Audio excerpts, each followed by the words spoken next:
Namaku adalah Ayu. Aku seorang ibu rumah tangga biasa. Suamiku bekerja sebagai buruh pabrik. Kehidupan kami pas-pasan, bahkan bisa dibilang miskin. Tinggal saja masih dikontrakan. Itu pun bukan rumah, melainkan kamar petak. Nasib sial seperti menyukaiku. Musibah selalu mendatangiku. Pertama, anakku meninggal saat masih bayi. Lalu belum lama, suamiku tewas tabrak lari. Dan sekarang, aku terancam diusir dari kontrakan. Bagaimana lagi? Sudah beberapa bulan aku tidak membayar uang sewa. Di saat sulit seperti itulah, datang dua perempuan. Mereka bernama Firda dan Farah. Keduanya adalah saudari tiriku, anak dari mendiang bapak setelah bercerai dari ibu dan menikah lagi dengan perempuan lain. Aku tidak suka dengan keluarga istri kedua bapak ini. Bagiku mereka adalah yang merebut bapak dari kami dan juga yang telah membunuh ibuku. Karena ibuku meninggal tidak lama setelah ditinggal oleh bapak. Kebencianku kepada mereka hanya dikalahkan kebencian pada bapakku sendiri. Tapi aku harus mengatakan, punya pengecualian terhadap Farah. Dari semua anak-anak bapak dari istri keduanya, menurutku dia masih punya hati. Dialah satu-satunya yang masih mau bersilaturahmi denganku. Bahkan sering memberiku bantuan uang saat aku membutuhkannya. Tapi lain soal tentang si Firda. Aku benar-benar membencinya. Mungkin malah membencinya melebihi kebencianku kepada ibunya. Menurutku dia benar-benar jahat dan tidak punya perasaan. Beberapa tahun yang lalu, dia merampas rumah peninggalan bapak dari tanganku. Entah bagaimana, dia memiliki surat kepemilikan atas tanah dan rumah tersebut. Akibatnya aku harus pergi dari sana, tentu dengan penuh kemarahan. Jadi kenapa keduanya sekarang datang menemaniku? Sungguh apa yang mereka katakan. Kemudian lebih membuatku terkejut. Ibu mereka, istri kedua dari bapakku itu, ternyata telah meninggal dunia setelah lama menderita sakit yang parah. Tapi bukan kabar itu sendiri yang membuatku terkejut. Aku kaget karena dia mewariskan seluruh hartanya padaku.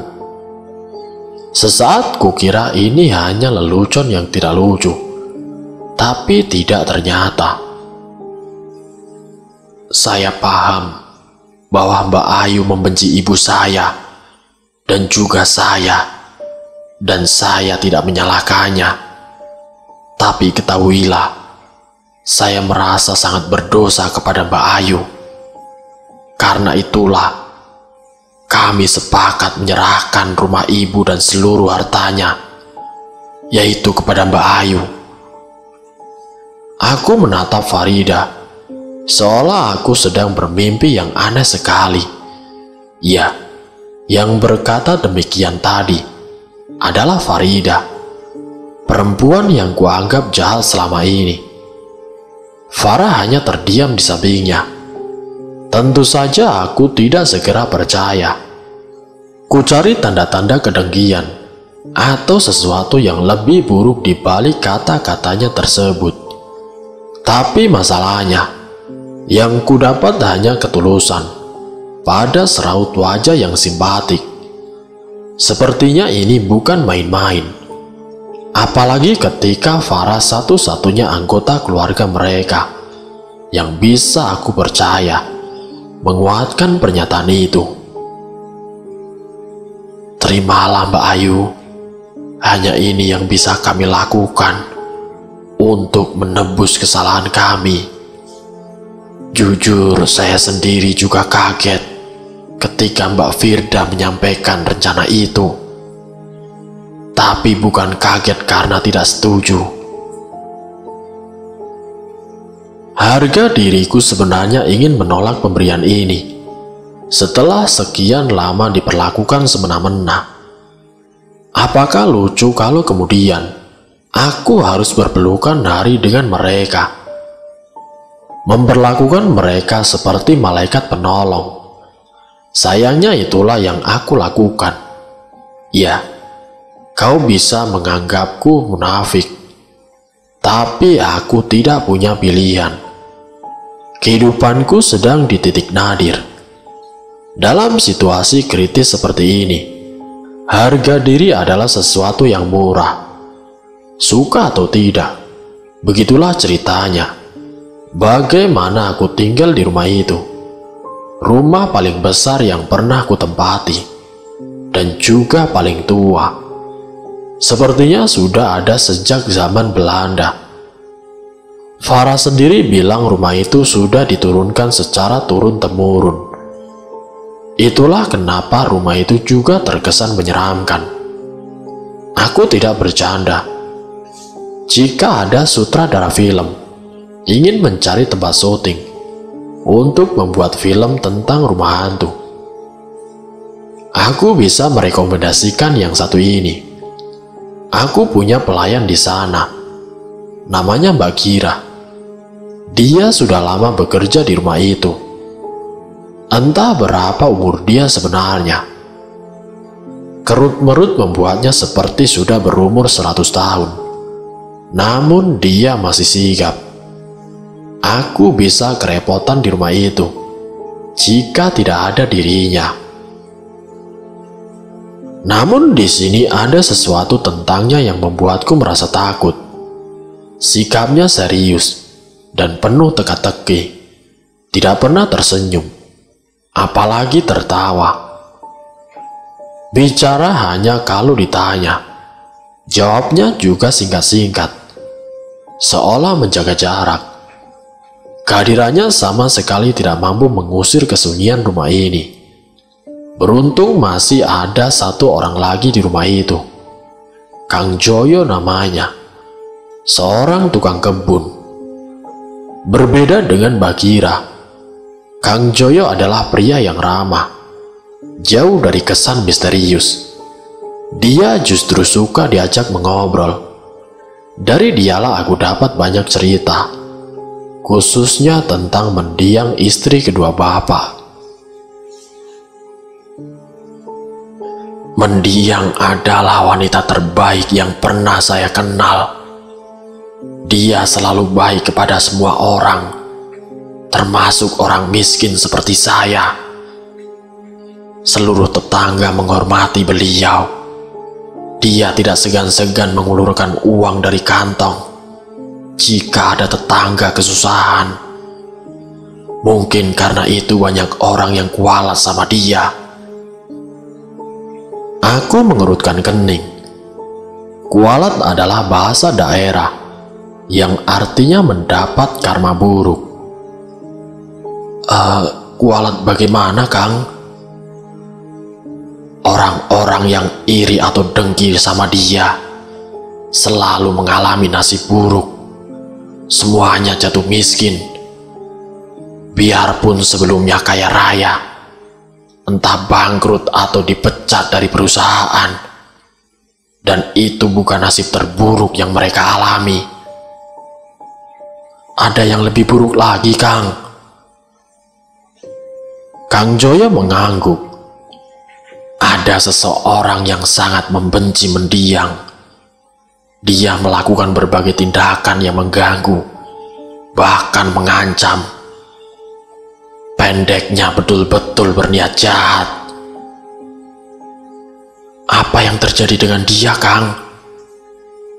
Suatu malam, dia diketemukan meninggal di kamarnya.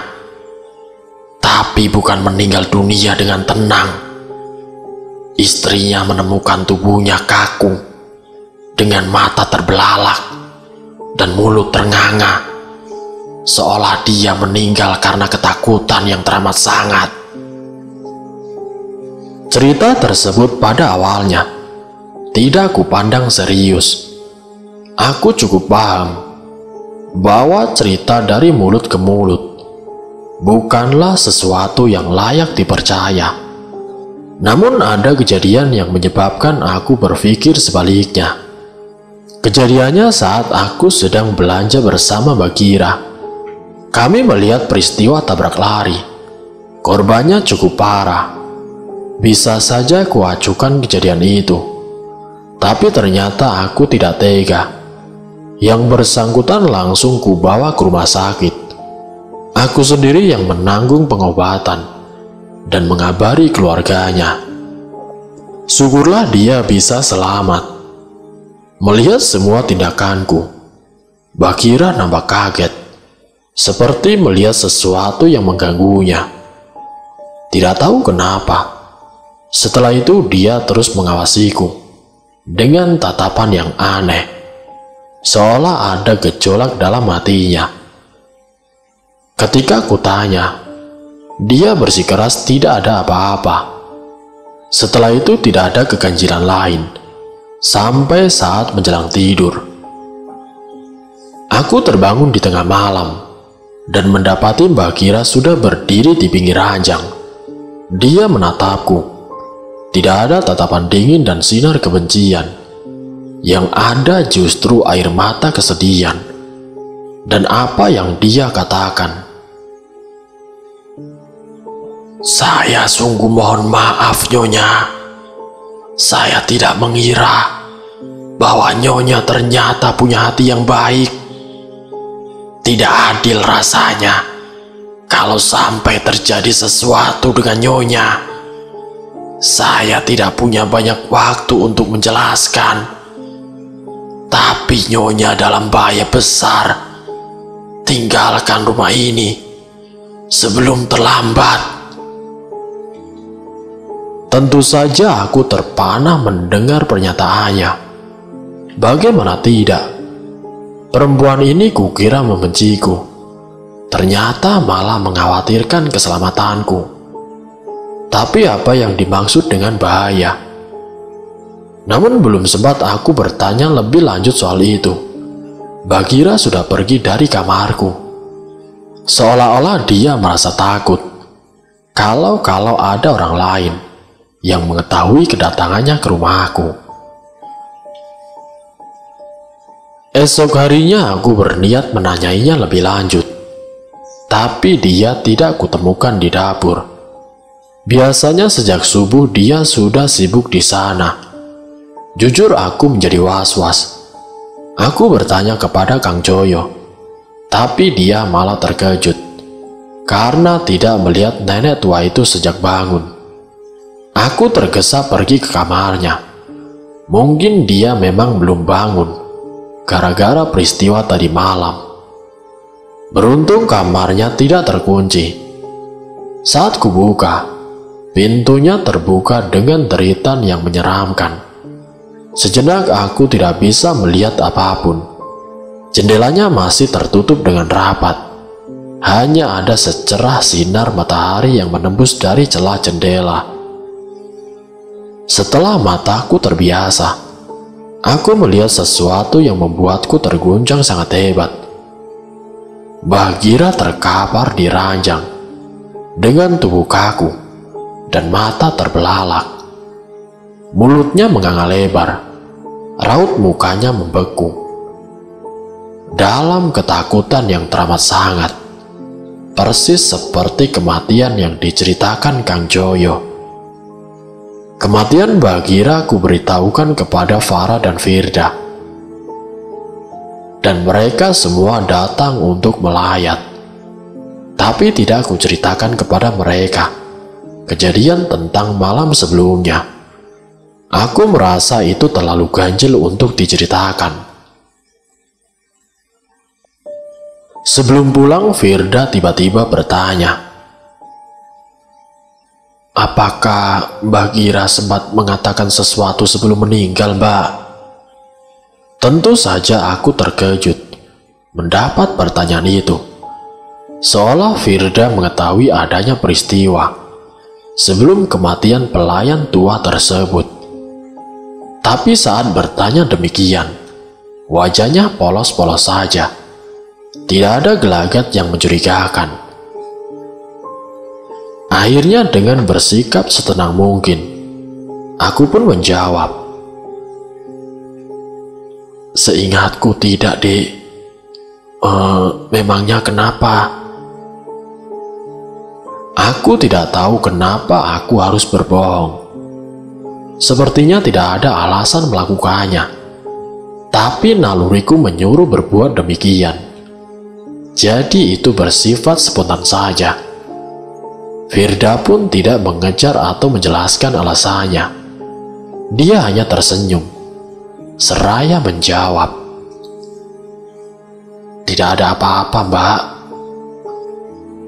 Tapi di sini yang aneh, pertanyaan dan sikapnya itu justru membuatku curiga, karena kelihatan seperti menutupi sesuatu. Karena itulah, daripada menyimpan persoalan ini sendiri, aku memutuskan untuk mengontak Farah melalui telepon. "Masalahnya, Bagira selama ini kelakuannya aneh, Dik." Aku menjelaskan padanya. "Jadi aku bingung, apakah kata-katanya bisa dipercaya atau hanya melantur belaka? Apakah Dek Farah mengetahui apa yang dia bicarakan itu?" Sayangnya Farah sendiri sama bingungnya. Dia mengaku tidak tahu apa yang dimaksud oleh Bagira. Meski demikian, aku bisa mendengar nada kecemasan tercermin dalam kata-katanya. "Memang Bagira orangnya kaku sekali, Mbak," sahut Farah. "Tapi sepengetahuan saya, dia tidak pernah berbicara yang melantur, apalagi mengada-ngada. Sebaiknya Mbak waspada dan berhati-hati saja sementara ini. Saya akan mencari tahu apa yang dia maksud. Nanti saya hubungi lagi ya, Mbak." Aku merasa lega setelah berbicara dengan Farah. Namun sayangnya, kelegaan ini tidak berlangsung lama. Tepat keesokan paginya, justru aku harus berurusan dengan misteri baru yang lebih aneh dari yang biasanya kujumpai. Pagi itu aku bermaksud menyuruh Kang Joyo untuk membeli sesuatu. Tetapi pria itu tidak kutemukan berada di kebun seperti seharusnya. Demikian juga di seluruh bagian halaman depan. Di kamarnya pun sama saja. Dengan pikiran was-was, ku coba mencari di pekarangan belakang.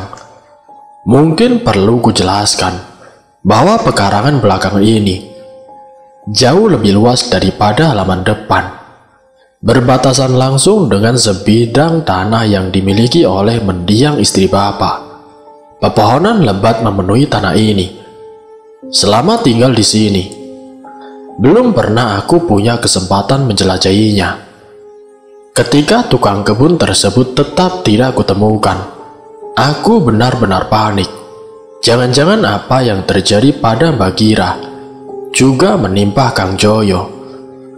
Melawan segenap akal sehat, aku berjalan terus ke belakang, memasuki tanah yang rimbun dengan pepohonan itu. Sungguh rasanya seperti memasuki hutan. Pepohonan rapat di segala penjuru, semakin belukar juga tumbuh liar. Semua itu menyulitkan langkahku. Hampir saja aku putuskan untuk berbalik arah, ketika mataku menangkap sebentuk bayangan gelap di balik deretan pepohonan tersebut. Tertarik dan penasaran, aku melanjutkan langkahku. Ketika sudah dekat, bayangan yang kulihat tadi ternyata sebuah gudang tua. Sepertinya sudah lama terbengkalai. Taurung membuatku terpana. Aku tidak tahu kalau ada bangunan di tanah kosong ini. Saat kuhampiri gudang tersebut, bulu romaku mendadak berdiri. Ada suara dari dalamnya. Sejenak kukira hanya salah dengar, tapi ternyata tidak. Ada seseorang atau sesuatu di dalamnya. Saat aku masih bingung harus berbuat apa, tiba-tiba pintu gudang itu terbuka dan seseorang muncul dari dalamnya. Kang Joyo. Lelaki itu sama kagetnya saat melihatku, tapi dia lebih cepat menguasai diri. Dengan polosnya dia mendahuliku berkata, "Aduh, nyaris copot jantung saya, Nyonya. Saya kira tadi siapa? Kenapa Nyonya sampai ikut belusukan kemarinya? Di sekitar sini masih banyak ularnya loh." Aku memperhatikan keadaannya. Pakaian yang dia kenakan nampak lebih kotor dari biasanya, dan dia keluar dari gudang itu sambil membawa karung besar, dibopong di punggungnya. Butuh beberapa kejaban mata sebelum aku bisa buka mulut. Saya tadi mencari Kang Joyo. Kenapa ngelayap ke sini, Kang? Dan ini tempat apa?" "Loh, Nyonya belum tahu soal gudang ini?" Kang Joyo kelihatan keheranan. "Ini dari dulu sudah ada kok. Dari dulu juga sudah dipakai sebagai gudang buat menyimpan barang-barang lama yang dibuang. Saya setiap hari ke sini buat nyapu-nyapu, biar tidak terlalu kotornya," jelas Kang Joyo. Tapi aku tetap merasa ada yang aneh. Rasanya tidak masuk akal. Dia setiap hari belusukan ke sini, tapi aku tidak tahu. Dan kalau memang dipakai buat menyimpan barang lama, kenapa gudang ini dibangun agak jauh, serta susah dicapai dengan adanya pepohonan yang rapat itu? Di luar itu ada satu pertanyaan lagi. Buntalan apa yang kau bawa di punggungmu itu, Kang?" Sepersekian detik, Kang Joyo seperti ragu, sebelum lekas menjawab, "Oh, ini daun keringnya. Maklum, atap gudang ini banyak yang bocor. Daun-daun dari luar sering berjatuhan ke dalam, makanya itu harus dibersihkan setiap hari." Aku bisa saja memerintahkan dia untuk membuka buntalan itu, sekedar memastikan saja. Tapi aku merasa tidak enak, jadi aku hanya mengangguk saja. Kulangkahkan kaki menuju pintu. Maksudku ingin melihat dalamnya. Yang tidak kuduga, Kang Joyo menghalangiku. Tidak pantas seorang majikan seperti Anda masuk ke gudang tua bulukan itunya," tegas Kang Joyo. "Tidak perlu repot-repot melakukannya. Nanti Anda malah sakit, kena debu, dan segala macam kotoran yang ada di dalamnya," lanjut Kang Joyo. Aku mengerutkan kening. "Bukankah baru kau bersihkan, Kang?" kataku menyelidik. "Benar, Nyonya, tapi tetap saja, namanya juga bangunan tua. Masih banyak debu dan kotoran di sana. Belum lagi makhluk-makhluk seperti kaki seribu dan tikus. Minggu kemarin malah saya menemukan ular. Tidak usah masuk, Nyonya." Caranya mengatakan itu memang cukup polos, sehingga tidak membuatku marah. Tapi tetap saja aku merasa curiga. Apapun alasannya, melarang pemilik masuk gudang miliknya sendiri, itu sungguh aneh. Aku berniat untuk membantahnya dan bersikeras untuk masuk. Tapi kemudian mataku tertumbuk pada robekan pada karung itu. Kang Joyo tidak menyadarinya. Dari robekan itu, aku bisa melihat isinya. dan itu membuatku menahan nafas. Karung itu ternyata berisi gepokan uang kertas. Keberadaan karung berisi uang itu mengubah semua penilaianku tentang Kang Joyo. Sekarang dia bukan lagi orang baik di mataku. Aku bahkan mulai curiga bahwa dia ada hubungannya dengan peringatan dan juga kematian Bagjira.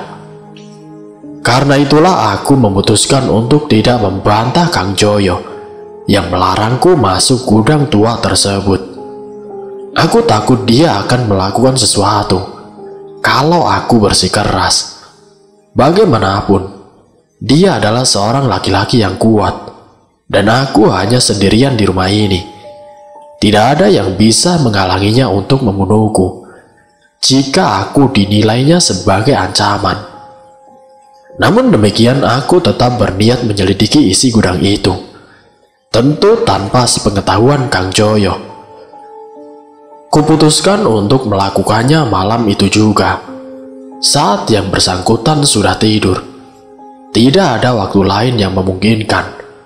Maka sekitar pukul 8:30 malam, aku pun menyelinap ke bangunan yang belum pernah kumasuki tersebut. Ada perasaan takut menyelinap, tapi rasa penasaranku lebih besar. Aku harus tahu ada apa dalam gudang ini, dan dari mana asal uang dalam karung tersebut. Gudang itu gelap gulita seperti goa, tapi aku tidak berniat menyalakan lampu agar tidak menarik perhatian. Andai pun niat itu ada, aku tidak tahu di mana letak saklarnya. Bukan cuma itu, apakah lampunya ada atau tidak, juga di luar pengetahuanku. Tapi itu bukan masalah. Aku sudah siap dengan lampu senter. Tidak ada yang aneh atau mencurigakan di gudang tersebut. Begitulah kesan sekilas yang kudapat saat memasukinya. Yang kulihat hanya benda-benda yang sewajarnya berada di sana, seperti perabotan rusak, perkakas tua, dan berbagai barang bekas lainnya. Tidak ada benda-benda yang aneh atau mencurigakan. Hanya satu hal yang di gudang itu yang menarik perhatianku. Meski mungkin tidak bisa dibilang mencurigakan, ada satu bagian dinding yang dibiarkan kosong, terletak di belakang. Padahal bagian lainnya penuh dengan tumpukan barang-barang. Tidak ada petunjuk apapun yang bisa menjelaskan kenapa dinding itu seperti diistimewakan. Saat itulah, tiba-tiba ku dengar suara seperti tangisan anak kecil. Suara itu terdengar sayup tapi jelas, menyeruak dari kegelapan. Dengan gugup ku edarkan cahaya lampu senterku, menerangi sekeliling, berusaha mencari sumber suara, tapi tetap saja nihil hasilnya. Tidak ada seorang pun yang terlihat. Beberapa saat aku hanya bisa diam terpaku. Perlu beberapa saat sebelum aku menyadari suara itu berasal dari dinding yang kosong itu. Tapi bagaimana mungkin? Tidak ada apa-apa di sana. Aku menghampiri dinding belakang tersebut. Kutempelkan telingaku ke permukaannya. Tidak salah, suara itu berasal dari balik dinding tersebut. Sepertinya ada ruangan lain di belakangnya, tapi tidak kulihat pintu di sekitarnya. Mungkin jika tanganku tidak meraba-raba permukaan dinding, aku tidak akan menemukan sesuatu yang luar biasa. Ada celah memanjang di permukaan dinding. Tidak kelihatan jika tidak dilihat dari dekat. Kalau diikuti dengan jari, akan kelihatan membentuk segi empat dengan ukuran yang lumayan besar. Ketika celah itu kutekan dan kuraba, tanpa kuduga, permukaan dinding di hadapanku bergeser ke dalam. Ternyata apa yang kuhadapi itu adalah pintu rahasia. Perasaanku campur aduk antara tegang dan juga penasaran. Diterangi cahaya lampu senter, aku melihat tangga batu di belakangnya. menurun curam ke bawah. Jantungku berdetak kencang, tapi kupaksakan kakiku melangkah ke bawah. Saat itulah baru aku sadari kalau suara tangisan anak kecil itu sudah tidak terdengar lagi. Sesampainya di dasar tangga, kulihat sesuatu yang lebih aneh lagi.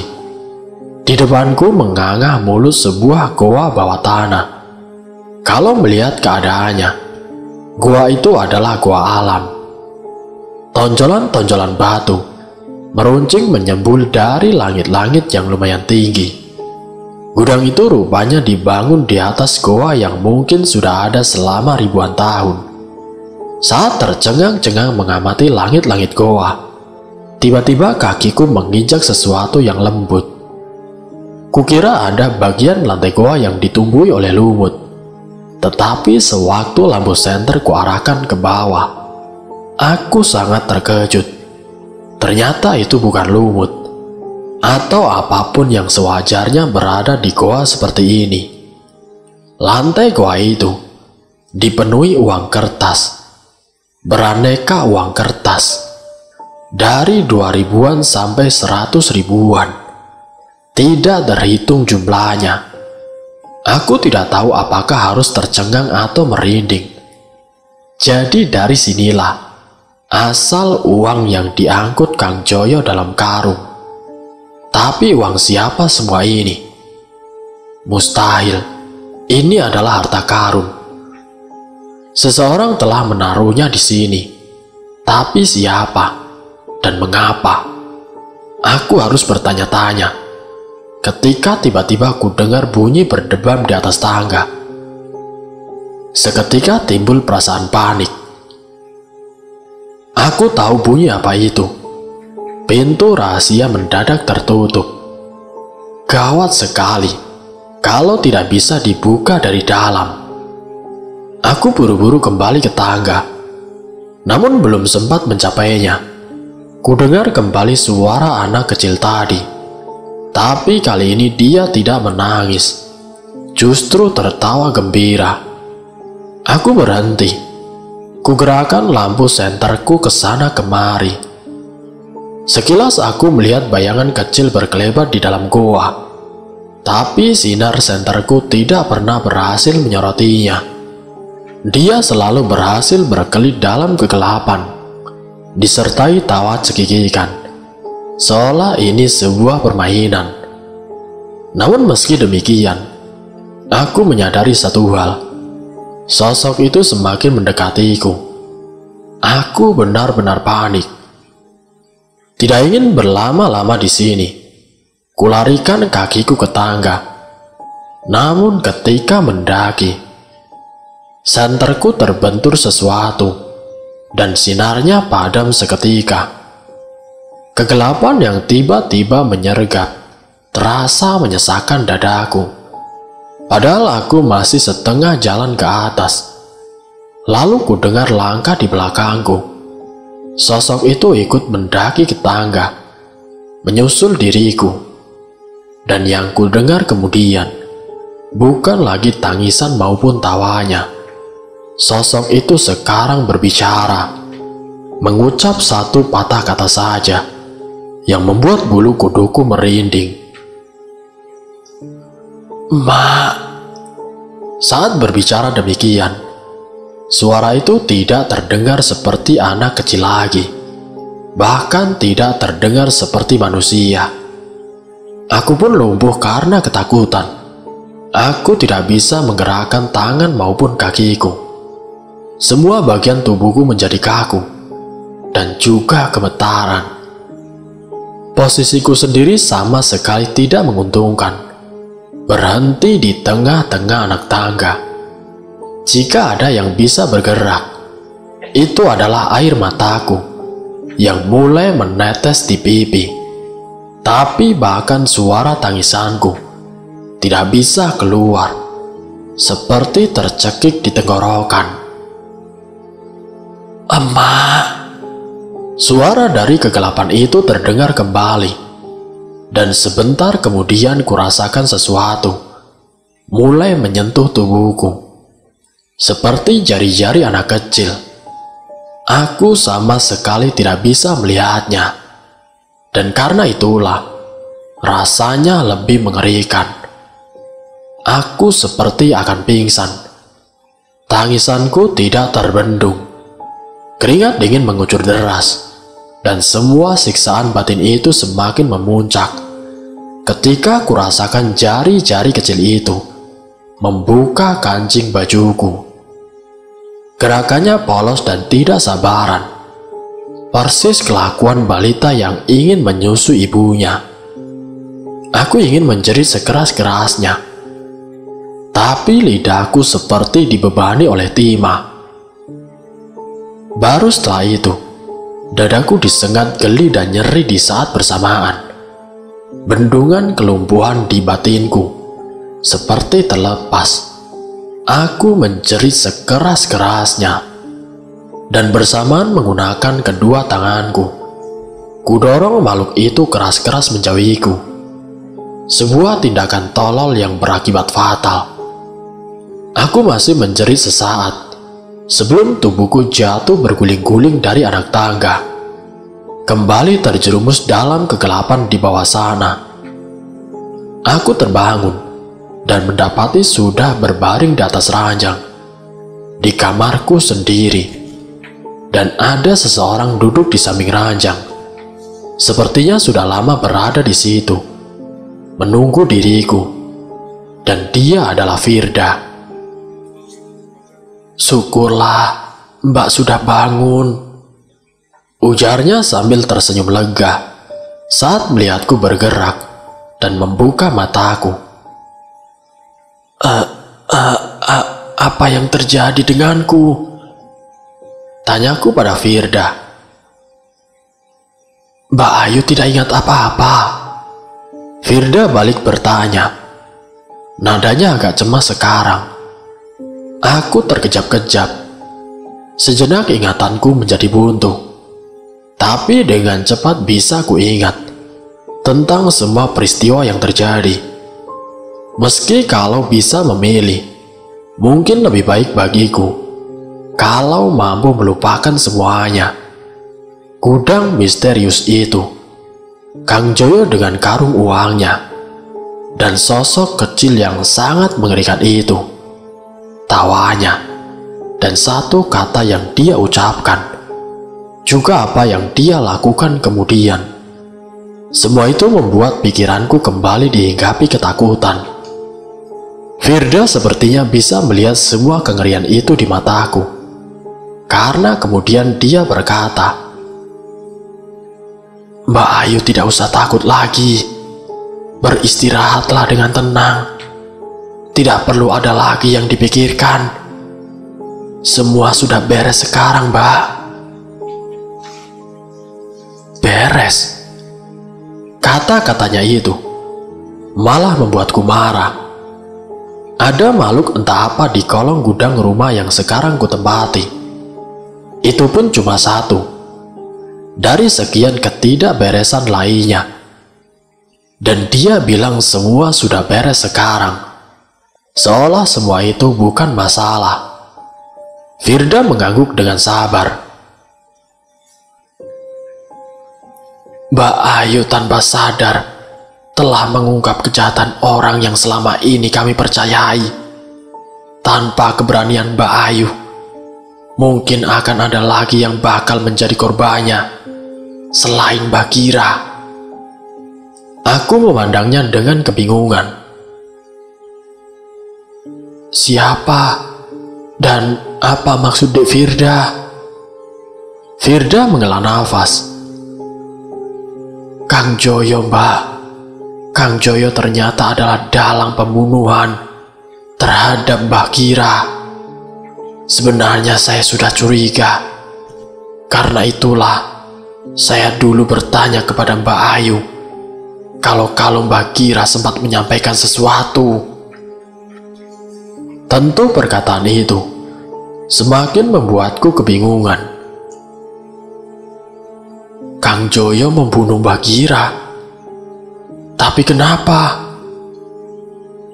Kang Joyo rupanya punya sambilan jadi perampok dan menggunakan gudang tua tersebut untuk menyimpan hasil rampokannya. Bagira rupanya mengetahui hal itu. Karenanya dia dibunuh. Astaga, saya sendiri tidak mengira, Mbak, kata Firda dengan nada sedih. Dia sudah lama bekerja di rumah ini. Sudah kami anggap sebagai keluarga besar. Kami kira sudah mengenalnya dengan baik. Ternyata kami keliru. Aku hanya bisa terpana mendengar apa yang dikatakan oleh Firda. Bukan hanya dia, aku pun ternyata juga keliru selama ini. Firda melanjutkan. Segera setelah Mbak Ayu menelpon Farah tentang apa yang terjadi, saya segera datang ke sini bersama petugas kepolisian. Kebetulan, tunggu. Aku memotong dengan nada kebingungan. Saya menelpon Farah. Iya, Mbak, saut Firda. Mbak Ayu memberitahukan kalau Kang Joyo punya tumpukan uang di dalam gudang dan Mbak terjebak di dalamnya. Farah pun menelponku karena rumahku lebih dekat dari sini. Kebetulan tetanggaku ada yang polisi. Dia menemani saya dan memergoki Kang Joyo sedang menyeret Mbak Ayu keluar dari gudang. Untung kami segera datang. Kalau tidak, Firda tidak melanjutkan kalimatnya. Dia nampak bergidik, lalu bertanya, Mbak Ayu tidak ingat kalau menelpon. Aku hanya bisa menggelengkan kepala. Firda mendesah prihatin. Mungkin bisa dimengerti. Waktu kami temukan, kondisi Mbak Ayu memang memprihatinkan. Kepala Mbak berdarah. Mungkin itu yang menyebabkan tidak bisa mengingat dengan baik. Tapi Mbak tidak usah khawatir. Kata dokter tidak parah kok. Yang penting Mbak mau istirahat dulu. Saya yang akan mengurus semuanya. Aku terdiam. Dalam hati ini merasa serba salah.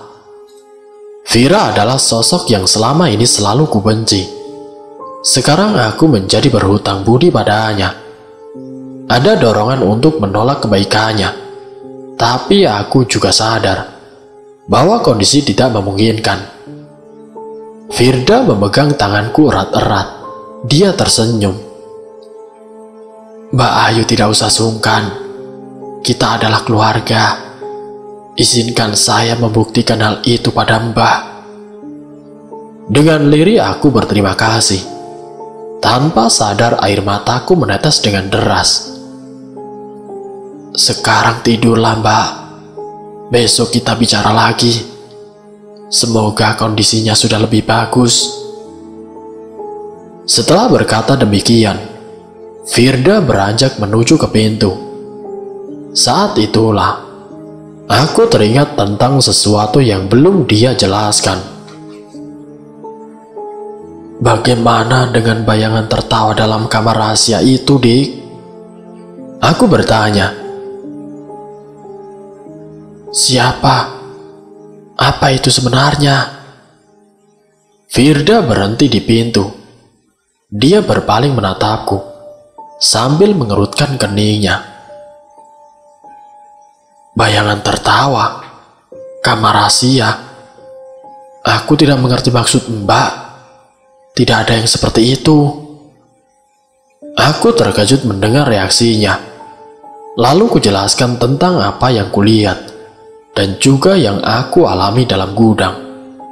Dari mulai pintu rahasia di dinding, gua bawah tanah penuh tumpukan uang, sampai bayangan kecil yang kurang ajar itu. Semua yang ku ceritakan itu membuat wajah Firda menjadi semakin prihatin. Mungkin Mbak Ayu bermimpi buruk saat pingsan. Lalu karena trauma di kepala, mimpi itu bercampur dengan ingatan, sehingga Mbak tidak bisa membedakannya. Tapi sudahlah, jangan terlalu dipikirkan. Semua sudah berlalu, Mbak. Sekarang Mbak fokus saja ke pemulihan kondisi. Aku tidak bisa membantah. Kepalaku memang masih berdenyut-denyut. Mungkin saja semua itu cuma hayalanku belaka. Karenanya aku mengangguk dan kembali berbaring. Sementara Firda meninggalkan kamarku setelah menutup pintunya. Tapi ternyata susah sekali untuk tidur. Berganti-ganti posisi di ranjang tidak membantu sama sekali. Lalu aku bangun, tidak tahu harus berbuat apa. Akhirnya aku putuskan menelpon si Farah untuk mengucapkan terima kasih. Pada waktu itulah baru kusadari telepon genggamku tidak ada. Tidak kutemukan di kamar. Di kantong baju juga tidak ada. Mungkin terjatuh saat aku pingsan. Atau jangan-jangan aku berusaha menggali ingatanku. Sayangnya hanya soal kamar rahasia, goa bawah tanah, dan juga bayangan kecil yang cekikikan. Meski aku yakin semuanya bukan halusinasi, kenapa Firda tidak melihatnya? Tapi jika itu bukan khayalan, bagaimana aku bisa menelpon Farah untuk meminta tolong? Bukankah aku terus pingsan setelah jatuh dari tangga? Berpikir seperti ini malah membuatku semakin pusing. Aku menyerah dan kembali berbaring. Namun lucunya justru di saat itu, aku baru ingat punya telepon cadangan di laci. Telepon genggam model lama yang masih sesekali kugunakan. Menurutku lebih nyaman dipegang jika harus berbicara lama. Saat kuperiksa, ternyata telepon itu telah mati. Aku harus mengisi baterainya. Baru beberapa lama kemudian, aku bisa menghubungi si Farah. Namun yang membuatku terkejut, cepat sekali dia mengangkat, seolah sudah menanti telepon dariku. Yang lebih mengagetkan adalah apa yang dikatakannya, bahkan sebelum aku sempat berkata apapun. "Mbak Ayu," dia nyaris berteriak. "Alhamdulillah, kukira sudah terjadi sesuatu. Aku berkali-kali mencoba menghubungi, tapi selalu gagal." Aku merasa aneh. Kenapa Farah terdengar begitu panik? Tentunya Firda sudah memberitahu dia kalau situasinya sudah terkendali. "HP-ku yang biasa hilang, Dek," sahutku. "Dengar, Mbak," potong Farah tetap dengan nada khawatir. "Kemarin Mbak cerita soal peringatan Bagira malam-malam itu kan? Aku sudah melakukan penyelidikan. Ternyata dia benar. Mbak dalam bahaya besar." "Oh, semua sudah beres kok, Dik," sahutku cepat-cepat.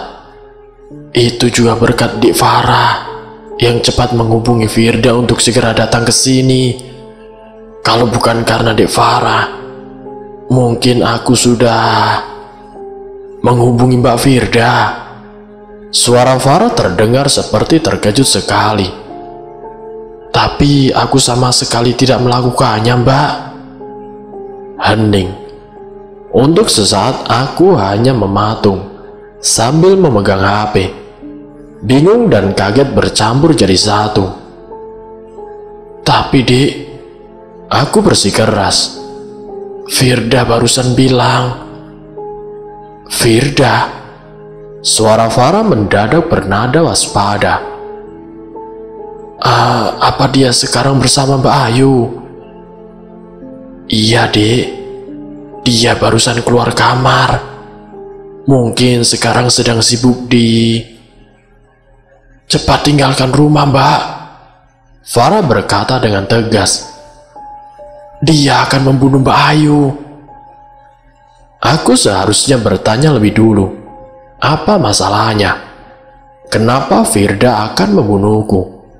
Bukankah dia baru saja menolongku? Kalau kematianku yang jadi tujuannya, bukankah sudah bisa dia lakukan saat aku masih pingsan? Tapi peringatan Farah menguatkan apa yang sudah berkecamuk di bawah sadarku. Ada sesuatu yang janggal dengan ceritanya. Dari soal Kang Joyo jadi perampok, sampai penyangkalannya terhadap apa yang aku alami, semua terasa aneh. Maka aku memutuskan tidak bertanya-tanya lagi, bahkan tidak mengucapkan apapun pada Farah. Kumatikan telepon dan berlari ke pintu kamar, tapi pintu itu ternyata dikunci dari luar. Aku terenyak. Kenyataan ini seperti membuktikan peringatan si Farah. Pikiranku semakin kalut. Karena kehabisan akal, aku pun melangkah ke jendela, berusaha membukanya, tapi ternyata juga tidak bisa dibuka. Akhirnya aku nekat. Kuangkat kursi kayu di samping ranjangku dan kuhantamkan ke jendela. Suaranya berisik sekali ketika bingkainya patah dan kacanya pecah berantakan. Tapi perlu 3 hantaman sebelum jendela itu benar-benar terbuka. Bisa ku dengar langkah orang berlari mendekati kamar. Aku sadar tidak punya banyak waktu. Aku memanjat ambang jendela tepat ketika pintu kamar dibuka, dan yang masuk itu bukannya si Firda, tapi orang lain, yang membuatku semakin yakin semua yang diceritakan perempuan itu hanya bohong belaka. Orang itu adalah Kang Joyo. Dia ternyata tidak ditangkap polisi. Dia masih di rumah ini, bahkan mungkin di luar kamar selama Firda menceritakan dongengnya. Tapi kenapa? Rencana apa yang melibatkan mereka? Dan apa urusannya denganku? Kurasakan rasa takut yang berlipat ganda saat kutatap mata tukang kebun itu. Tidak ada lagi pancaran rasa hormat dan juga keramahan di sorot matanya. Yang ada hanya kebingasan yang tidak normal. Kudorong tubuhku keluar secepat mungkin. Tapi itu bukannya tanpa resiko. Kamarku terletak di lantai 2. Dengan nafas memburu, aku melangkah di langkah sempit yang memanjang tepat di bawah jendela. Salah langkah sedikit saja bisa membuatku jatuh ke halaman. Sekitar 10 meter di bawah sana.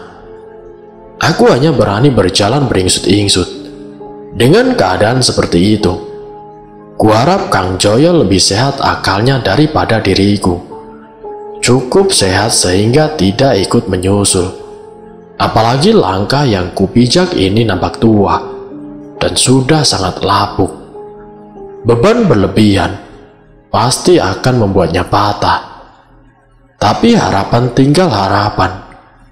Kang Joyo sama sekali tidak kelihatan ragu ketika melompat keluar jendela dan melangkah di langkah yang sama. Gerak-geriknya ganas dan penuh ancaman. Matanya menatap seperti hewan buas mengincar mangsanya. Ampun Kang, ampun. Aku memohon setengah histeris. Biarkan aku pergi Kang. Aku tidak mau mati. Tukang kebun itu menyeringai.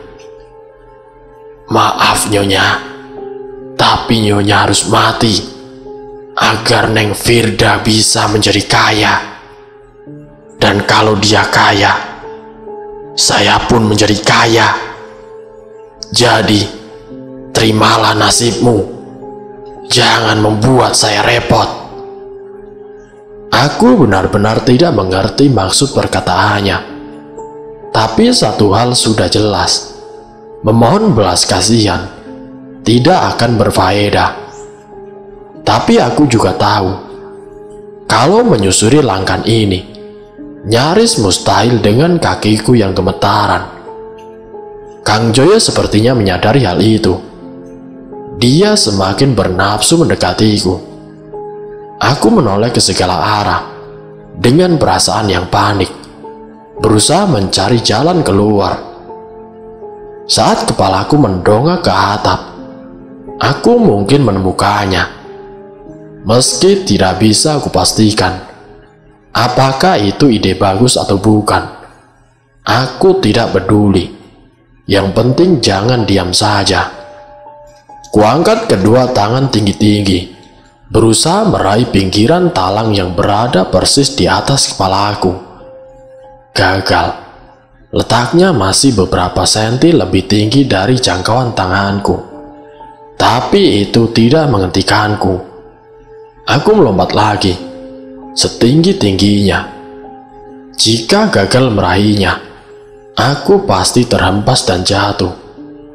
Nyaris saja, hampir saja aku terjatuh. Tapi sepertinya Tuhan masih sayang padaku. Meski tangan kananku gagal meraih pegangan, yang kiri berhasil mencengkram pinggiran talang. Kedua kakiku berayun-ayun di udara. Dengan mengerahkan segenap-genap tenaga, kuangkat tubuhku ke atas talang. "Mau lari kemana kau, Nyonya?" Aku tidak mempedulikan ejekannya. Yang jadi masalah, dia tidak sekedar mengejek. Tiba-tiba saja, kurasakan kedua kakiku yang masih tergantung dicengkram erat-erat dan ditarik ke bawah kuat-kuat. Aku pasti sudah terpelanting jika peganganku tidak kuat. Tapi Kang Joyo sudah seperti kesetanan. Dia terus menarik-narik tanpa memedulikan keselamatan dirinya. Akibat tukang kebun itu kehilangan pijakan dan ikut terayun-ayun di udara, berpegangan erat-erat pada pergelangan kakiku. Aku mati-matian berusaha berpegangan pada talang. Namun justru yang terakhir ini menjadi masalahnya. Talang itu tidak kuat menahan beban dua orang dan akhirnya menjadi patah. Aku hanya bisa menjerit ketika tubuhku tahu-tahu melorot sebelum akhirnya melayang jatuh dari ketinggian bersama dengan Kang Joyo. Untuk sesaat kukira aku sudah mati, tapi ternyata nyawaku masih bertahan. Tubuhku memang sakit semua. Demikian juga kepalaku serasa berputar, ngilu sekali. Rasanya mustahil aku masih bisa bernafas setelah apa yang terjadi. Baru setelah pikiranku agak jernih, bisa kulihat kenapa aku selamat. Kang Joyo, ternyata aku jatuh menimpa tubuhnya. Secara tidak sengaja, dia menjadi bantalanku, sehingga tubuhku tidak langsung menghantam tanah berbatu. Tentu saja keberuntunganku adalah kesialan buatnya. Tulang-tulangnya patah tertimpa tubuhku. Darah menyembur dari hidung dan juga mulutnya. Matanya terbelalak kosong. Lelaki itu mati seketika. Aku sama sekali tidak bersedih atas kematiannya. Untuk apa? Bukankah dia akan membunuhku?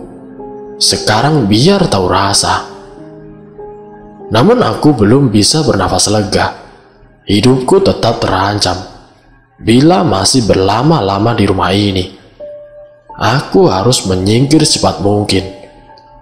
Aku berusaha keras untuk bergerak. Walaupun kepalaku masih pusing, terus merangkak dan juga terhuyung-huyung, mencoba untuk bangun. Tapi sepertinya ototku terkilir, sakit saat digerakkan. Lebih celaka lagi, aku terbentur sepasang kaki yang tahu-tahu menghalang jalanku. Ada orang berdiri di depanku.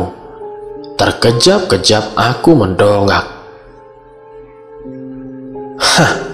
Mbak Ayu ternyata lebih merepotkan dari dugaanku, kata Firda yang menjulang di hadapanku.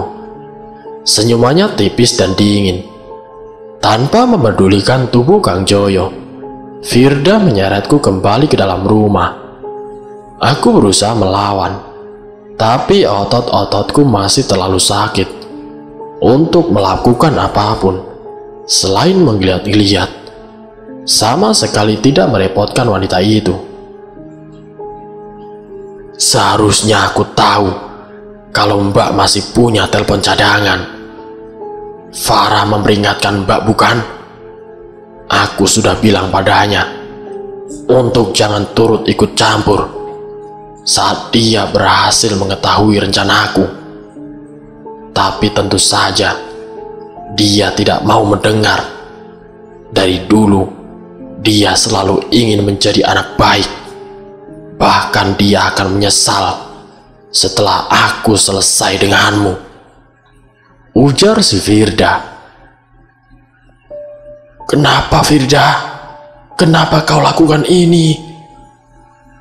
Entah bagaimana, aku berhasil mengucapkan pertanyaan itu. Kau akan aku jadikan tumbal, Mbak. Kata-kata itu terasa seperti sambaran petir yang tepat kena ulu hatiku. Aku menatap penyeretanku itu dengan mata terbelalak ngeri. Melihat reaksiku, Firda memberikan senyum Mona Lisa-nya sekali lagi. Apakah Mbak benar-benar percaya kalau aku akan memberikan rumah pusaka keluarga kepada orang luar? Apalagi yang jelas-jelas tidak menyukaiku. Seharusnya Mbak tahu, itu hanya umpan yang paling jitu untuk memancing Mbak tinggal di rumah ini. Kata-katanya semakin membuatku terguncang. Aku mulai menangis, tapi itu tidak menghentikannya. Firda terus menyeretku menuju pekarangan belakang. Kurasa ku tahu kemana dia akan membawaku. Seolah hanya sekarung beras tanpa nyawa, Firda menyeretku begitu saja melalui pepohonan, menyebabkan pakaian yang aku kenakan menjadi combang-cambing. Gudang tua itu tidak lagi gelap gulita. Bola lampu yang tua dan temaram menyebarkan cahaya suram kekuningan ke seluruh ruangan. Lebih banyak membuat bayangan daripada benar-benar menerangi. Firda membaringkanku di depan dinding belakang yang kosong. Sekarang sudah jelas, aku tidak berkhayal tentang ruangan rahasia di baliknya. Perempuan itu membuka pintunya dengan cekatan, seolah sudah terbiasa. Dia menatap kegelapan di baliknya dengan mata yang berkilat-kilat. Keluargaku mempunyai rahasia, Mbak Ayu, ujar Firda kemudian. Dari nenek moyang dulu, kami selalu kaya. Tidak peduli sejelek apapun kondisi ekonomi negeri ini, kami tidak pernah jatuh miskin. Mbak tahu kenapa? Karena kami punya sesuatu yang lebih berharga daripada emas ataupun saham. Sesuatu yang hidup dan tinggal di bawah sana. Aku masih menatapnya dengan campuran perasaan takut dan bingung.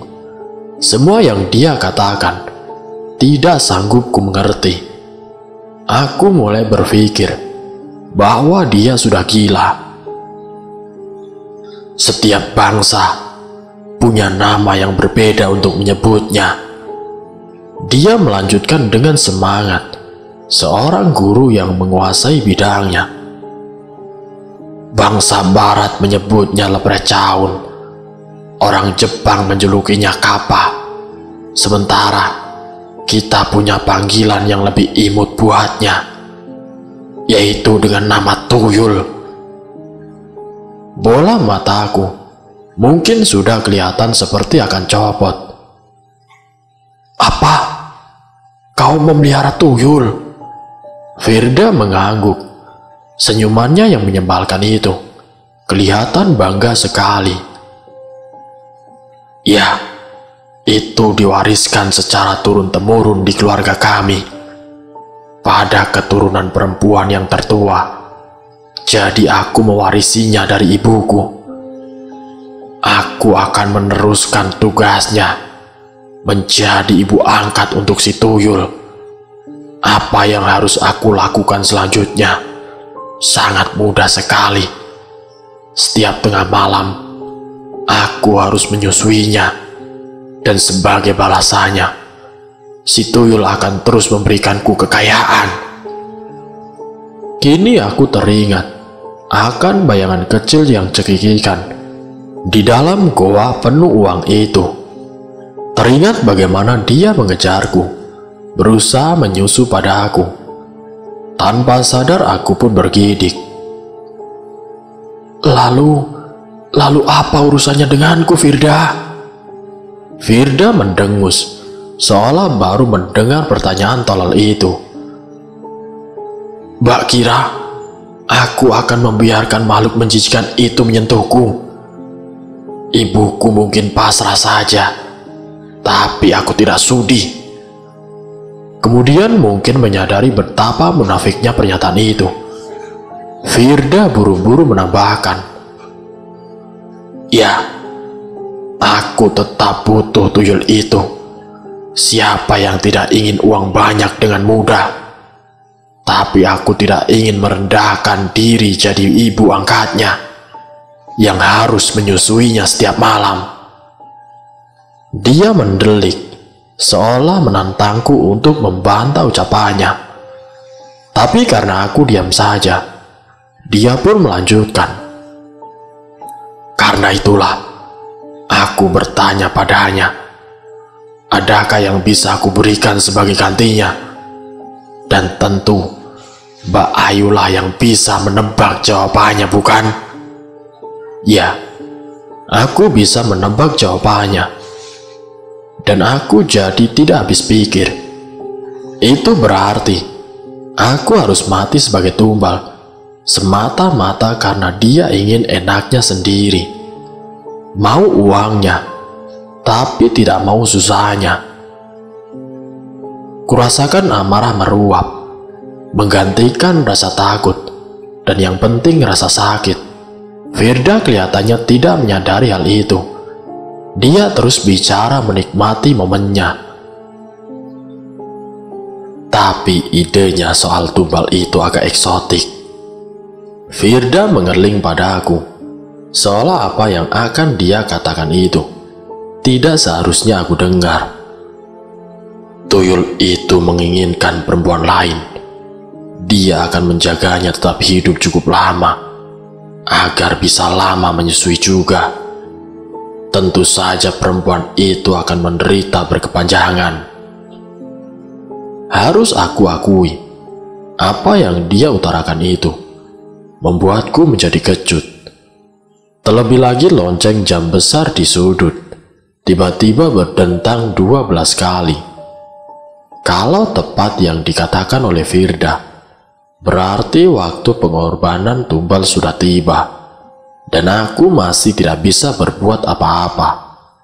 Otot dan pergelangan kakiku masih dicengkram rasa sakit. Jangan khawatir, aku tidak akan melemparmu ke bawah sana. Firda menyeringai. Tidak perlu, tuyul itu akan segera keluar sendiri untuk menyusu padamu.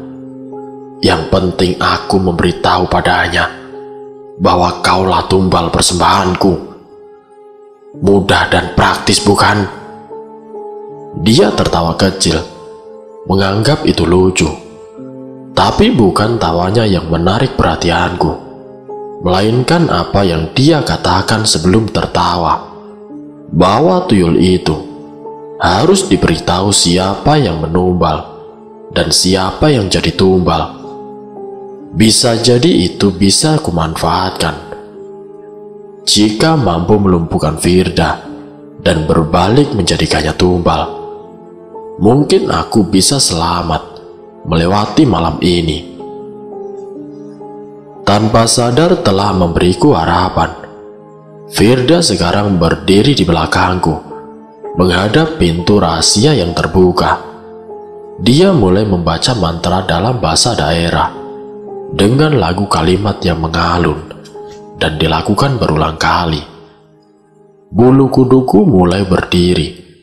Entah perasaanku atau bagaimana, lampu gudang yang cahayanya temaram itu terlihat semakin redup. Bisa ku dengar suara angin bertiup kencang di luar, seperti dihipnotis. Mataku terpaku pada kegelapan di balik pintu rahasia, dan aku melihatnya. Sesosok bayangan kecil bergerak dalam kegelapan, memisahkan diri dan terlihat semakin jelas. Jantungku terasa seperti berhenti berdetak. Makhluk itu sekilas memang menyerupai anak kecil berusia balita. Kepalanya agak besar, dengan kaki dan tangan yang pendek. Namun persamaannya hanya berhenti sampai di situ. Saat keremangan lampu menerangi detail wujudnya, lenyap sudah kesamaannya dengan anak kecil. Yang kulihat adalah makhluk cebol yang mengerikan dan sangat menjijikan. Jauh lebih menjijikan dari bayanganku selama ini. Dia merangkak perlahan menghampiri diriku. Warna dan tekstur kulit tubuhnya mengingatkan pada kotoran manusia yang sudah membusuk. Matanya besar melotot, lebih menyerupai mata seekor ikan daripada manusia. Tapi yang paling aneh adalah mulutnya. Mulut itu vertikal, dengan bibir yang menggelambir, membuka dan menutup, sambil meneteskan liur yang kental dan keruh. "Emak," demikian kata yang meluncur dari mulutnya. Badan dan batinku keluh membeku oleh paduan kengerian dan juga kejijian, seperti tikus di hadapan ular. Aku hanya diam saat tuyul itu merangkak mendekat. Matanya menatap lapar ke arah padaku. Beruntung naluri bertahan hidup dalam diriku menggeliat kembali saat makhluk itu nyaris menyentuhku. Aku spontan mundur dan bergerak menjauh. "Oh tidak, kau tidak boleh kemana-mana, Mbak Ayu sayang," seru Firda sambil melompat dari kursi goyang dan tergesa menghampiriku, bermaksud mencegah aku kabur. Persis seperti apa yang kuharapkan akan dia lakukan.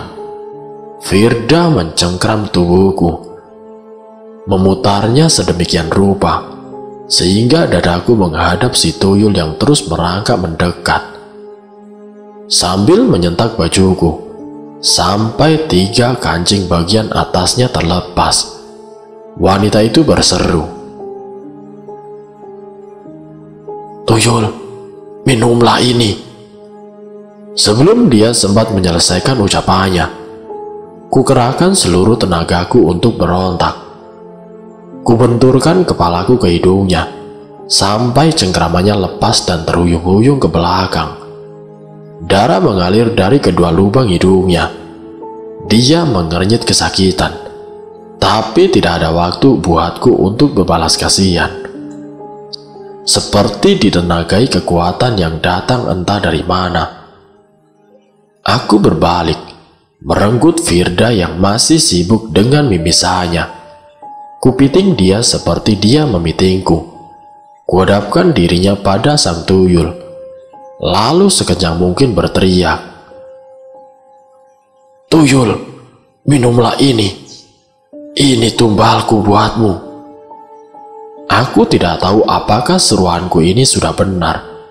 Hanya bisa kukira-kira dari potongan yang sempat diucapkan oleh Firda. Tapi aku yakin itu tidak masalah. Begitu sang tuyul sudah sejengkal jaraknya, kudorong Firda ke tangan makhluk tersebut. Terdengar jeritan panik, disusul desisan marah, ketika keduanya berhimpitan satu sama lain. Lalu tiba-tiba terjadi sesuatu. yang membuatku sadar bahwa rencanaku gagal total. Sang tuyul mendorong Firda menjauh, tidak mau menyusup pada perempuan itu. Sebaliknya dia tetap melotot pada aku, dengan mata yang tetap lapar. Semangatku runtuh seketika. Makhluk itu tidak mau menerima tumbalku. Dia justru memilihku sebagai tumbalnya. Firda tertawa, memperdengarkan nada kemenangan sekaligus ejekan.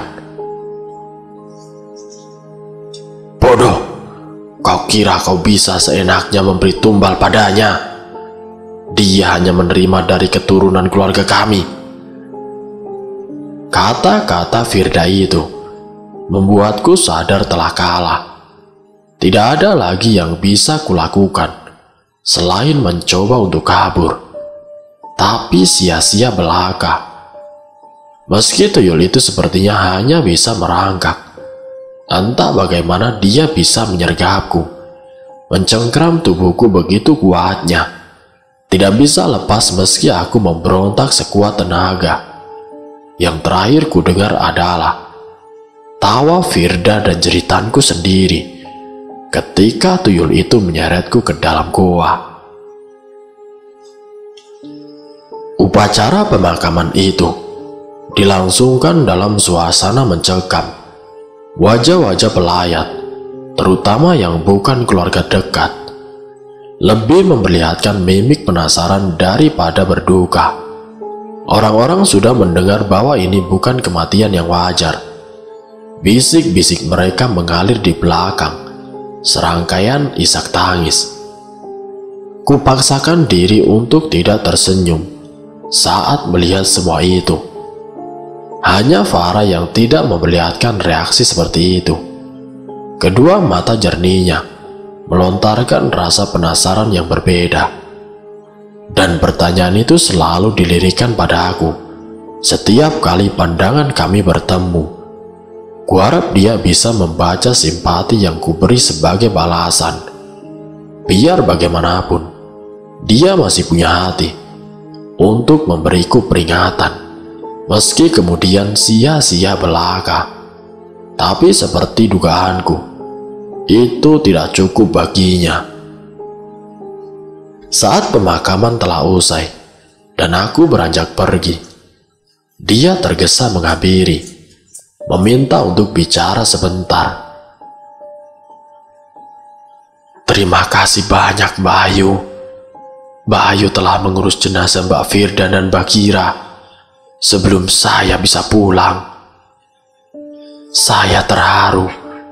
Mbak Ayu masih mau mengulurkan tangannya, walau dia punya niat jahat terhadap Mbak Ayu. Aku merangkul Farah tepat ketika air matanya mulai tumpah. Dia pun mendekap diriku erat-erat, menyatakan emosi yang tidak terkatakan selama ini. Selama beberapa detik, kami hanya bertukar bahasa tubuh saat isak tangisnya menggetarkan bahuku. Aku mengurus jenazah Firda dan Kang Joyo. Itu demi Dek Farah, sebagai salah satu bentuk terima kasihku. Ucapku membuat Farah terus menangis, tapi kali ini oleh perasaan haru. Dia mendekap semakin erat, sebelum perlahan mengangkat mukanya, menatapku dengan matanya yang basah. Aku tahu dia akan mengajukan pertanyaan yang dia pendam sejak mendengar kabar kematian itu. Apa yang sebenarnya terjadi, Mbak? Benarkah seperti yang dikatakan oleh orang-orang? Yang dimaksud oleh Farah tentu saja adalah penyebab kematian Firda dan juga Mbak Kira. Hal itu memang menimbulkan spekulasi, karena semuanya serba tidak jelas, bahkan terkesan misterius. Jasad mereka ditemukan dalam kondisi mengenaskan, jauh dari rumah besar yang kutempati. Kabar yang menyebar adalah mereka menjadi korban perampokan dengan kekerasan. Aku menatap Farah lurus-lurus, seperti mempersiapkan dirinya, lalu menggelengkan kepala. Tidak, Dek. Semua yang dikatakan dan didengar orang itu salah. Hanya aku yang tahu kejadian sebenarnya, karena aku bersama mereka saat itu. Farah tidak nampak terkejut. Sepertinya dia sudah menduga akan hal itu. Setelah menarik nafas dalam-dalam, seolah menguatkan diri menghadapi kemungkinan terburuk, adik tiriku itu berkata, "Tolong ceritakan apa yang sebenarnya terjadi, Mbak. Aku harus tahu." Sebenarnya jujur aku keberatan menceritakannya, dan aku yakin Farah bisa melihat keengganan itu di wajahku. Tapi kusadari, dia memang berhak tahu. Aku tidak ingin menutupi kejadian itu darinya. Meski ada resiko, penilaiannya padaku bisa berubah. Apakah Dek Farah benar-benar yakin akan siap mendengar apa yang sebenarnya terjadi? Tanyaku dengan nada memperingatkan. Farah mengangguk dengan tabah. "Iya, Mbak, aku harus tahu." Maka aku pun menceritakan apa yang terjadi di malam itu. Kuceritakan betapa aku berusaha lari setelah mendapat peringatan darinya. Bagaimana Kang Joyo tewas setelah bergulat denganku di atas talang. Kuceritakan juga bagaimana Firda menyeretku ke gudang untuk dijadikan tumbal. Kukira aku bisa mengalahkan kakakmu, tapi ternyata usahaku sia-sia. Tuyul itu tidak mau mengambil Firda sebagai tumbal dan malah menyeretku ke dalam gua. Dia memang menghendaki aku, bukan kakakmu. Farah mendengarkan semua dengan mata terbelalak dan mulut menganga. Apa yang kuceritakan itu rupanya jauh lebih mengerikan dari perkiraan dia. Namun di bagian akhir dari kisahku itu, dia terlihat kebingungan. "Tapi Mbak," ujarnya sambil mengerutkan keningnya, "kalau Mbak Firda berhasil membuat tuyul itu menyeret Mbak Ayu ke dalam goa, bagaimana mungkin Mbak Ayu sekarang malah selamat dan justru Mbak Firda yang celaka?" Aku tidak bisa menahan diri untuk tersenyum. Farah jelas melihat sesuatu dalam senyumanku itu, karena tiba-tiba dia melepaskan pelukannya dan lalu melangkah mundur. Tatapan matanya kaget, seperti mendadak takut denganku. Aku juga mengira sudah tamat saat itu. Aku berkata layaknya membicarakan kenangan yang mengerikan. Itulah yang juga dikira Firda saat tuyul itu menyeretku masuk. Tapi ada satu hal yang tidak dia sangka. Farah terus melangkah mundur. Kini ada jarak terbentang di antara kami. Sikapnya berubah waspada. Demikian juga dengan tatapan matanya. Dia melihatku seolah aku ini berbeda dengan yang dikenalnya selama ini. Dengan suara gemetar, dia memberanikan diri bertanya, Apa yang tidak dia sangka, Mbak?" Aku tidak segera menjawab. Kunikmati senyum kemenanganku sebelum melanjutkan. Ternyata tuyul itu punya rencana sendiri. Dia tidak menyukai Firda karena tahu kakakmu itu hanya menginginkan hartanya saja. Tapi jijik pada tuyul itu. Karena itulah dia memberiku tawaran. Farah tergagap. Tawaran? Aku mengangguk dengan senyuman. Ya, dia menawarkan aku sebuah pilihan menyusui dirinya sebagai tumbal, atau menyusui dirinya setiap malam sebagai ibu tirinya yang baru, dan memperoleh kekayaan maupun kekuasaan seperti yang pernah dinikmati ibumu. Muka Farah kelihatan semakin tercekam oleh penjelasanku, dan tentu saja dia tidak perlu diberitahu pilihan mana yang akhirnya ku ambil. Jadi, Mbak Ayu, dia tidak mampu menyelesaikan kata-katanya, tapi aku menganggukkan kepalaku sekali lagi, membenarkan apa yang tidak sampai hati dikatakannya. Ya, begitulah Dek Farah. Aku memilih menjadi ibu iblis itu daripada aku harus menjadi makan malamnya. Farah mendekap mulutnya dengan kedua tangan. Seluruh tubuhnya bergetar. Dia benar-benar terguncang mendengar aku mengatakan itu tanpa beban. Aku ingin mendekat untuk menenangkannya, tapi dia pasti kabur jika itu aku lakukan. Akhirnya aku hanya berkata, aku sempat bertanya pada tuyul itu, kenapa dia memilihku. Dia bilang, dia merasa senasib denganku. Dia tahu aku kehilangan anak yang kusayangi, seperti dia kehilangan ibu yang menyayangi dia. Menurutnya, aku seorang ibu yang baik. Dia lebih suka diasuh ibu yang baik daripada ibu yang jahat seperti Firda. Apakah kau percaya itu, Farah? Kalimat terakhirku yang penuh ironi itu membuatku tertawa sendiri. Tapi aku terkejut saat menyadari tawaku itu terdengar menyeramkan, bahkan untuk telingaku sendiri. Tapi Farah masih punya satu pertanyaan penting. Jadi, Mbak Ayu yang membunuh?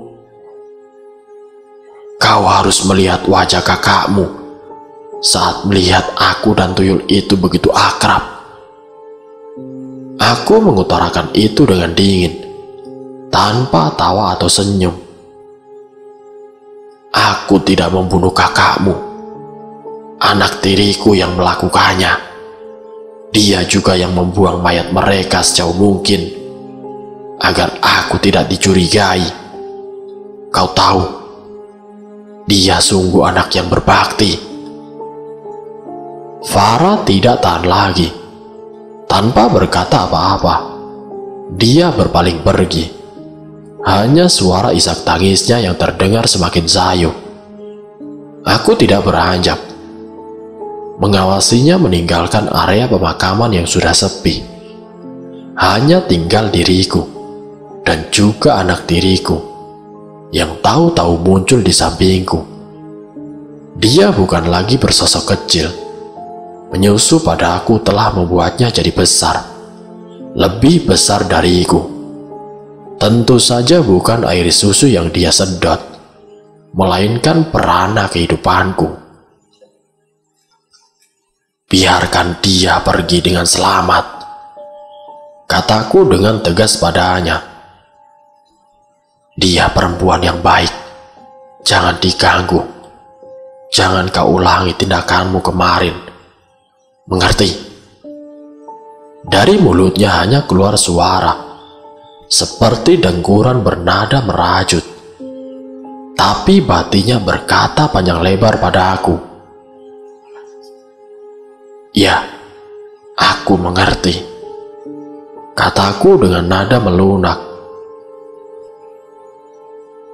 Kau membunuh Mbak Kira karena tidak ingin kehilangan aku.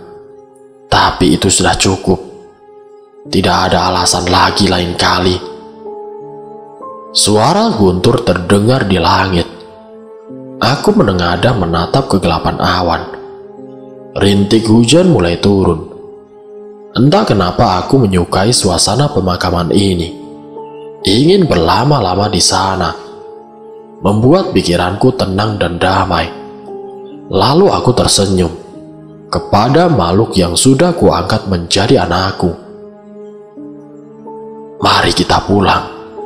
Sudah hampir waktunya makan malam untuk kamu. Kau sudah terlihat lebih kecil. Kuulurkan tangan padanya, dan tuyul itu menyambutnya dengan tangannya yang besar dan kokoh. Tapi gerakannya masih seperti anak kecil yang manja. Aku tersenyum padanya. Lalu kami berjalan bergandengan tangan, meninggalkan tempat pemakaman itu. Dan selesai. Itulah kisah misteri yang berjudul Menjadi Ibu Tiri Tuyul. Wassalamualaikum warahmatullahi wabarakatuh.